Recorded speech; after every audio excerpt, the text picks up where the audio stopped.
Drama मुअम्मा की पहली कस्त एक खामोश मगर गहरी उदासी के साथ शुरू होती है, जहां जहारा तन्हा जिंदगी गुजार रही होती है। वो बावकार है, खुददार है और लोगों के बीच रहते हुए भी अकेली है। बारिश का मौसम है और इसी बारिश में जैशान उसके घर आता है। वो बेवजह नहीं आया होता, बल्कि काफी अरसे से उसे देखने का ख्वाहिशमंद था। जहारा उसकी खातिर मदारत जरूर करती है, मगर अपनी हद में रहकर। जैशान के लहजे और निगाहों से साफ लगता है कि वो उसे आम औरतों से मुख्तलिफ समझता है, बल्कि मुकम्मल समझता है। इसी जैशान की अपनी शादीशुदा जिंदगी बदतरीन उलझन का शिकार है।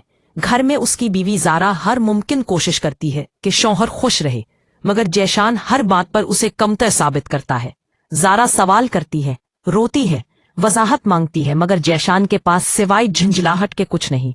वो अपनी नाकामियों का बोझ ज़ारा पर डाल चुका है और उसके दिल में किसी और का अक्स जगह बना चुका है। मोहल्ले में जहारा के बारे में बातें शुरू हो चुकी हैं। लोग उसकी तन्हाई, उसके वकार और उसके मजबूत किरदार को समझने के बजाय अफवाहों में बदल देते हैं। इसी दौरान आहिस्ता आहिस्ता ये इशारा मिलता है कि जहारा की जिंदगी में भी एक टूटा हुआ रिश्ता है। एक ऐसा निकाह जो सिर्फ नाम का था, एक शौहर जो उसे तन्हा छोड़कर चला गया, और एक ऐसा राज जिसे वो खुद भी जबान पर लाने से इनकार कर देती है। जैशान आखिरकार वो हद पार कर लेता है जो उसे कभी नहीं करनी चाहिए थी। वो जहारा के सामने अपनी मोहब्बत का लफ्जों में एतराफ करता है। जहारा चौंक जाती है, सख्ती से उसे रोक देती है और साफ कह देती है कि अब दोबारा इनकी मुलाकात नहीं होनी चाहिए।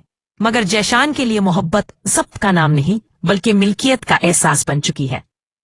रात के सन्नाटे में जैशान मोहल्ले में तमाशा खड़ा कर देता है। लोगों को इकट्ठा करके ऐलान करता है कि जहारा इससे मोहब्बत करती है। ये मंजर सिर्फ जहारा की इज्जत पर नहीं, बल्कि पूरे माशरे की सोच पर सवाल बन जाता है।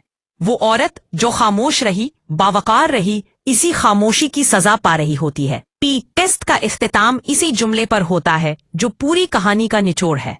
मैं तन्हा हूँ, अकेली हूँ, मैं एक पहेली हूँ।